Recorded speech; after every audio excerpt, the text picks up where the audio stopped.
Welcome to the month of March, and this is our monthly teaching series on Superb Community. And it is always a delight to be here. I am Iwaswara Chijoke, and I'm excited for this edition of this teaching series. The reason being that I am learning this and I'm about to teach also. And so it's quite interesting to share from a learning standpoint much more than from a perfectly learned standpoint and all that. This is the month of March and you're marching forward. I mean, yeah. All right. Let's get serious into this. Welcome to another edition of our monthly teaching series. And this time we will be discussing the topic self forgiveness. So let's get right into it. And we we tend to easily preach forgiveness, especially when two persons are together in a fallout, or two persons are involved in an altercation or in a quarrel or in something that leads for one offending the other or both parties offending each other or all the parties, if more than two, all the parties offending one another. And we come into that circle and we say, oh, forgive. This person did this to you, forgive the person. But oftentimes I have sat back to reflect on why is forgiveness really difficult for us to give to other people. And if we would base off our independent and individual actions from this quote that says you can't give what you don't have, it simply means that we can infer or we can hypothesize that those who have issues forgiving others have issues forgiving themselves. And I know it's a very common yet subtle problem to hold ourselves by the throat whenever we do something wrong, whenever we do something out of pocket, whenever we do something out of place. However, self forgiveness is a prerequisite for good mental stability. Scrap that, for a healthy human being. Yeah, self forgiveness is something that facilitates all round wellness because it keeps your mind and your mental state in a place of likely tranquility now. Yes, it keeps you at peace because you are not at war with yourself. So, what's self forgiveness? Self forgiveness is the ability to be compassionate and gracious and forgiving to yourself whenever you fall short of a goal or a target, do something that does not conform with your values and norms, or something you are ashamed of.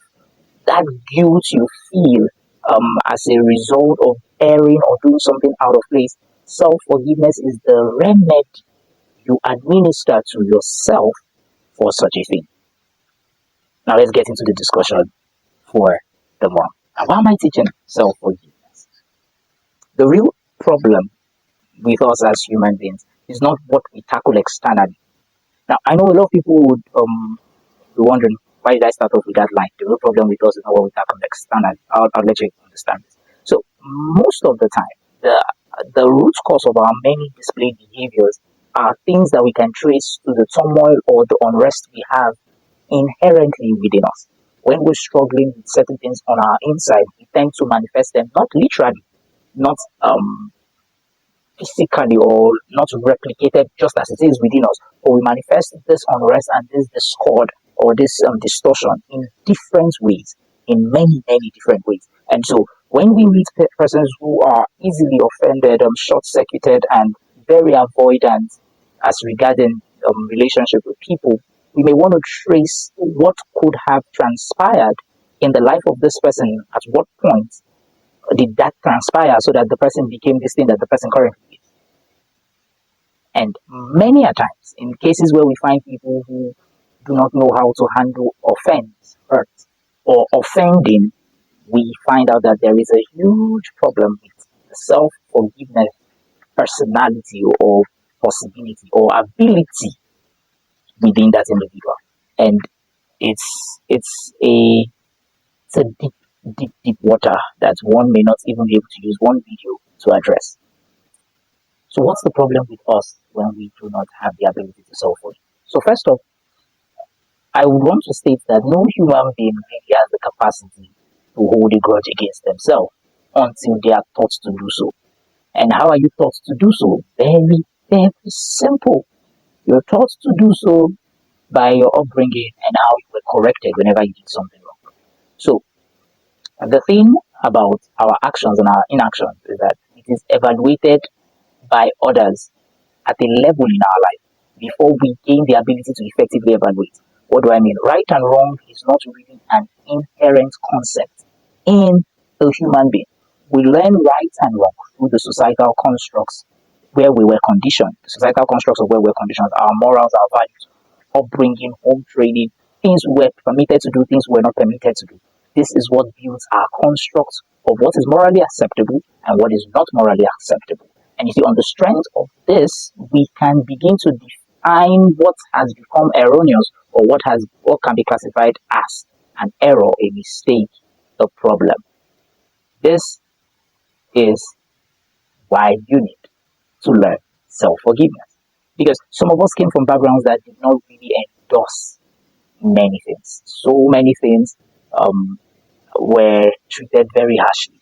When I say endorse, especially from an African setting, so many things were scolded at, so many things were criminalized. Some of us, our inquisitiveness was a problem. Some of us, our expressiveness was a problem. Depending on how liberal or how conservative your upbringing was or your home front was, you experienced one of this. You likely did, right? Except you came from a very refined background or parents who have edified their mind. Now, this builds a very deep morality coordinator inside of you. And this morality coordinator, depending on how you were either rewarded or punished, builds how you in turn begin to reward or punish yourself.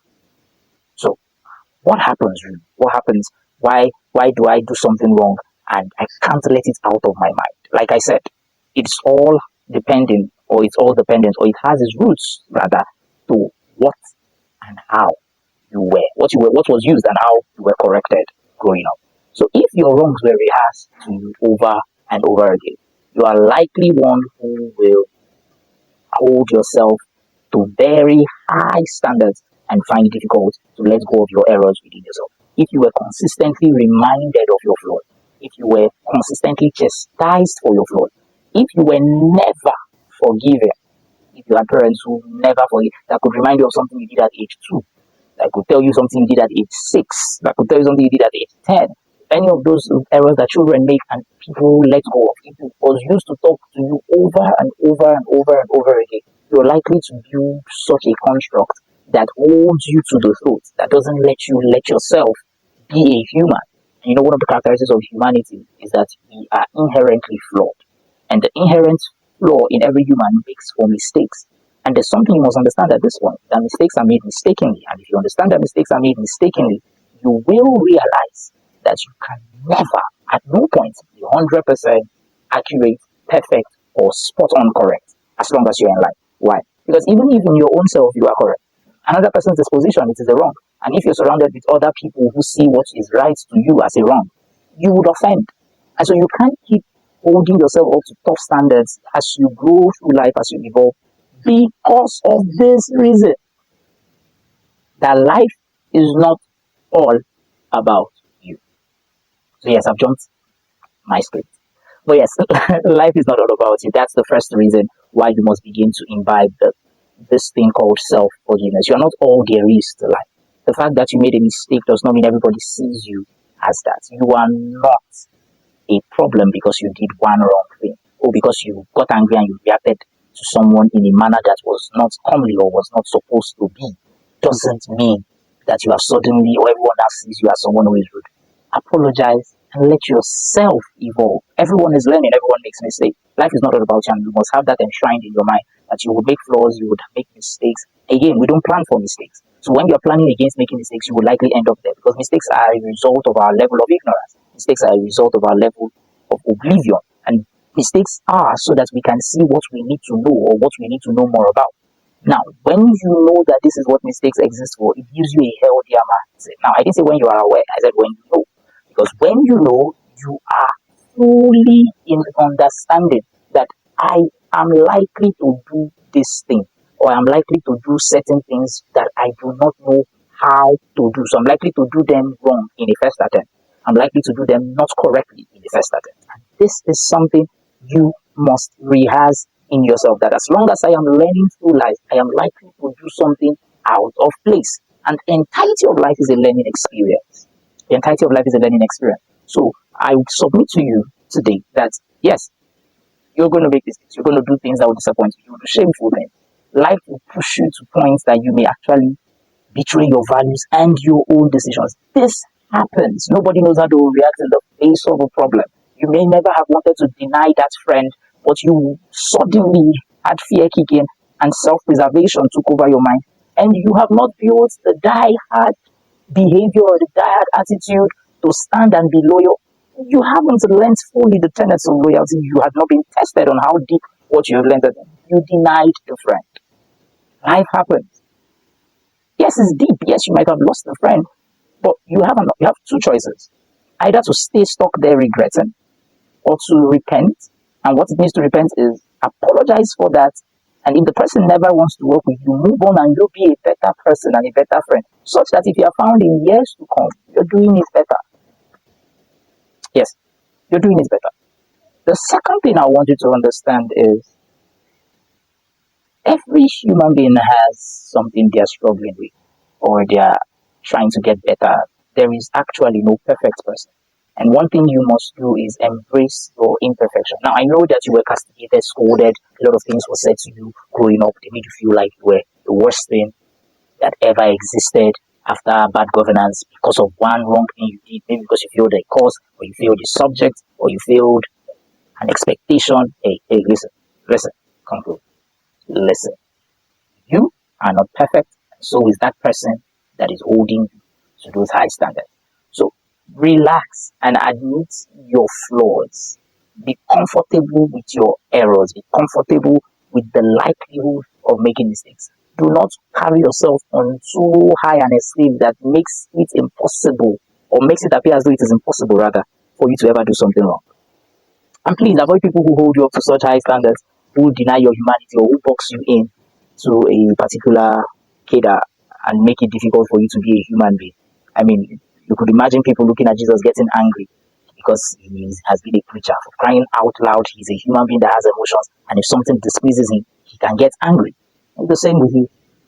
You can break down, you can yell, you can shout. It happens. You have emotions. And until you have learned to put all of that under check, you would at one point or the other fall out. And the truth is, your learning process must involve you doing it so that you know how not to do it. I think you need to maybe go back again and listen to this. But let me repeat what I said. Your learning process must involve you sometimes making that mistake so that you will know how not to make the mistake. So there are really some things that you would have to do that would cause for error. Yes, you must fail at it to be good at it. And you know, the one of the subtle things that gives us issue, especially the very intelligent class of human beings, I don't belong to that class like that, in academics, emphasis on academics. Yeah, but those intelligent class of people in academics that never failed from primary or foundational or basic education up until tertiary think that that's how life is. So because you always read and you came out with an A, you think everything you do, you would make it. And then you come out and then you go for an interview and you answer everything right, but they could not just find you relatable, and so you lost the job opportunity and you want to wound yourself, or you are suddenly faced with failure. You didn't do something wrong. You just don't know yet how to effectively relate, because life is not straight jacket. Remember what I said? Life is not about you. You might have done everything right and somebody did not just like the fact that you did everything right. And so you must be gracious with yourself. You must be gracious with yourself. You must be gracious with yourself to allow for your mistakes, to allow for your flaws. It is necessary for you. It is a necessity if you are going to evolve into a human being. You know, persons say never trust someone who has no scars. And before I had scars, I used to doubt that. But I realized that many persons have effectively been able to speak with me and confide in me, not because I am giving the best of advice, but they could find relatableness with what I'm saying. They could see, oh, he came from somewhere. And being able to mirror that, I've been able to inspire persons. And you too, you also need to do that. Even if you would not inspire people at a grand scale, you would inspire children, you would inspire people who live within your neighborhood, you would inspire the neighbor who is just watching you. You must realize that you do not appear too perfect, that people think that you are not a human being. You see, one of the beauties we see in scriptures is that scriptures acknowledges Jesus Christ and says he was like us in all things. It simply means that he wasn't, he was like us in all things except sin. So it simply means that he wasn't having a lifestyle that made it appear as though he was God. This is the reason why they planned to arrest him, because there was no point where they saw him and thought he was 100% divine. This is why they marveled at his works, because they said, never have a man ever done this thing. I want you to know that even in your desire to do the spectacular things and to make things appear superb, you must, emphasis on must, allow for yourself to manifest your humanness. And that would involve you getting angry a few times. That would involve you missing some things. That would involve you failing at some things. And you would have to be a very, very gracious individual and forgive yourself. You have to forgive yourself. And so this is something you have to do. This is something you have to do. This is something you have to learn. Self-forgiveness is a core virtue for every person that wants to become great in life. Self-forgiveness is a core virtue. And so, dearest listener, I want to leave you with 5 things to imbibe, or 5 ways you can learn and develop that habit of self-forgiveness. The first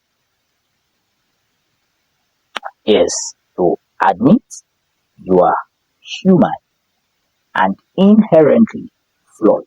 So you see, admitting you are human and inherently flawed changes everything, because you know that within you is the capacity at a potential level to do something bad and to do something good. You can't always do something good. Now, this awareness does not license you to manifest evil tendencies, but it rather opens you up for learning, for correction, and to rise from possible mistakes. That's what this awareness does. So the first thing is to admit to your humanity. The second thing you must do is you must understand that change in behavior is gradual. So whilst you have identified the problem, whilst you have seen the wrong, whilst you have regretted the action, it took time before you eventually saw the error in your personality. It will take time before you would see the effect of your good work or your changed actions or activities to eventually manifest the desired behavior. You must understand that changing behavior takes time. It's not like changing underwears. It's not like changing clothes. It's like forging a tool that will replace what already was. So first, what was going to be destroyed, and then we're going to rebuild a new one. And it has to be built long enough to be strong enough. So yeah, change takes time, and you must give yourself to the process of change. The third thing to imbibe self-forgiveness is practice forgiving people. So when I say practice forgiving people, I'm not saying prepare your mind to when people offend you, you forgive them. No, I'm saying before people offend you, rehearse forgiving them. So if you are the kind of person that anticipates wahala, that anticipates trouble, that anticipates somebody doing something wrong to you, practice from a distance before it ever happens. How, if somebody did this, how you would forgive the person, how you would let go of it. Practice forgiving people. Why do I recommend this to help you in forgiving yourself? Is if you practice letting go of offense constantly, you would eventually see that in your imagination, it's yourself you would see offending yourself to forgive yourself. Likely. Why do I say this? Because you are the one relating with yourself in the moment of when you're practicing. So you just have to picture, something you have done that you know, like imagine somebody did it to you. And you tell yourself, I forgive. You recite it. See yourself forgive the person. See yourself relate with the person. See yourself let go of the hurt. See yourself accept the individual back. Practice forgiving people. The fourth thing is forgiveness is humans are vengeful. So forgiveness is not natural to the human person. So at the fourth level, I will tell you, know the love of God. I have to bring it in. Yes. Understand how much God has forgiven you. And the Lord's Prayer sums it this way. It says, forgive us our trespasses as we forgive those who trespass against us. So there is an understanding that God is forgiving us commensurate with how we are forgiving others. So understand that Jesus said you are totally forgiven. That is scriptural. You are totally forgiven. There is no count of your sin. He wiped off everything. All things passed away. All things become new. See, understand that love of God and replicate it in your life. Replicate it in your life. See people do that left and forgive in totality. Don't be vengeful. Don't try to do back. Don't try to repay. I know we are in a generation where we want to all, I mean, many people now are posting that, oh, we're made in the image and likeness of God, and I know they say vengeance is of the Lord, but who guess who is in his image and likeness? I will do the Lord's work. They are ignorant. The reason he said vengeance is of the Lord, he said, he himself will repay. So he said, don't do it. So you doing that work, thinking you're doing the Lord's work, you are very ignorant. And I am not apologetic to say that it is a level of foolishness. Study, practice God's love. Practice God's love. Memorize and meditate on God's love. And practice this love in relation to others. No matter how much somebody hurts you, you can forgive the person. So no matter how much you fall short of your own expectations, you can forgive yourself. You can forgive yourself. And thing, the fifth thing, I'm being careful here, because in self-forgiveness, we need a level of accountability so that we do not get to a point of shamelessness.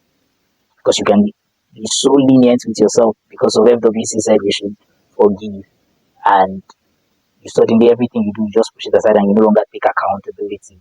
So the fifth thing I will tell you is become responsible and accountable for everything you do. And it's being responsible and accountable for everything you do will involve you and trusted individuals. The trusted individuals who play the role of confidence and accountability, that you could go to them whenever you feel less of a person, or whenever you've done something that hurts you on your inside, and you tell them, hey, I did this. And they can be your voice as well as the voice of reason to you. They can speak your message, they can talk to you, they can call you back to order. So, dearest listeners, I hope this was able to inspire you. I hope you've come to understand that your nature as a person has certain excesses, and sometimes your excesses are not actually excesses until they come on board with another person who doesn't tolerate it, and hence betting offense. And you may feel bad because you never wanted anyone to feel that way, you never wanted to act in that manner. You don't need to hold yourself up. Like I said at the beginning, stop putting your hand on your own neck. Allow yourself breathe. Accept it. Yeah, some cases are really shameful and it will take time. So don't rush your self-forgiveness process. But every day, remind yourself that what you do is not who, or rather, let me put this way: what you do is who you are. What you do is who you are.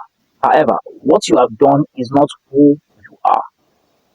So if I do something bad right now, I'm a bad person. But that becomes the past. And why does it become the past? Because the next day I have a choice to either continue being a bad person or to let go of that error or that mistake and move on to become a good person. So what you do is who you are, but what you have done is not who you are. So when we hold ourselves up to past mistakes and define ourselves through the lens of our errors rather than the good works and the beauties and the good things and the improvements we have had to experience, we miss out on a whole lot in life. We miss out on a whole lot in life. And so this is my submission for you for the month of March. Learn to forgive yourself. It makes it easier to forgive people. It makes it easier to let go of offense. It even makes it easier for you to rise faster. Trust me, the people who you see up there, they're not the best of minds. They're not the best of individuals. They're just the people who have been able to accept their own humanness and utilize everything within them to make them great, including their flaws, including their errors. God bless you. See you next month.